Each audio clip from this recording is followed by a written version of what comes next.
ഉത്രട്ടാതി നക്ഷത്രം മീനക്കൂറാണ്. ഏഴര ശനി സ്റ്റാർട്ട് ചെയ്തിരുന്നു 2.5 വർഷം മുൻപ്. ഇപ്പൊ ശനീശ്വരൻ നമുക്ക് ഇവിടെ ജന്മത്തിൽ വന്നു. കുറച്ച് നാളുകളായിട്ട് നമുക്ക് അലസതയാണ്. അപ്പൊ അതിൽ നിന്നൊക്കെ ഒരു മാറ്റം വരികയാണ്. ഇപ്പൊ എന്ന് വെച്ചിട്ടുണ്ടെങ്കിൽ വ്യാഴത്തിന്റെ ക്ഷേത്രത്തിലാണ് ശനീശ്വരൻ, ഗുരുവാണ് അവിടെ. അപ്പൊ ഗുരു കുറെ ഉപദേശങ്ങളായിട്ട് നമുക്ക് കുറെ കാര്യങ്ങൾ കാണിച്ചു തരുന്നു. അത് നമ്മുടെ ജീവിതമാണ് നമുക്ക് കാണിച്ചു തരുന്നത്. നമ്മുടെ ജീവിതത്തിൽ എന്തൊക്കെ പ്രതിസന്ധികൾ കഴിഞ്ഞ പ്രാവശ്യം ഉണ്ടായി, അന്ന് ഈ പ്രാവശ്യം നമുക്കത് ഉണ്ടാവാൻ പാടില്ല എന്ന് വിചാരിച്ച് ആ ഉപദേശപ്രകാരം നമുക്ക് മുന്നോട്ട് പോകാനായിട്ട് സാധിക്കും. 4ലേക്കാണ് വ്യാഴം വരുന്നത്. അപ്പൊ വ്യാഴവും നന്നായി. നമുക്ക് 6ാം ഭാവത്തിൽ കേതു വന്നു.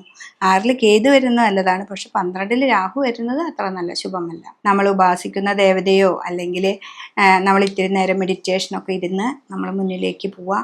കുട്ടികളാണെങ്കിൽ അവർക്ക് പുറത്തേക്ക് പോകേണ്ട പല കാര്യങ്ങളും തടസ്സങ്ങളൊക്കെ ഉണ്ടായിരുന്നു. അതിൽ നിന്നൊക്കെ ഒരു മാറ്റം വരാനായിട്ട് സാധിക്കും. കുട്ടികളാണെങ്കിലും വലിയവരാണെങ്കിലും നന്നായിട്ട് ശിവനെ പ്രാർത്ഥിച്ച് മുന്നോട്ട് പോവുകയാണെങ്കിൽ നിങ്ങൾക്ക് ഈ ഏഴര ശനിയുടെ കാലഘട്ടത്തിൽ ജന്മത്തിൽ ശനി വന്നാലും ഈ ഗുരുവിൻ്റെ ഉപദേശപ്രകാരം മുന്നിലേക്ക് പോകാനായിട്ട് നമുക്ക് സാധിക്കുന്നതാണ്.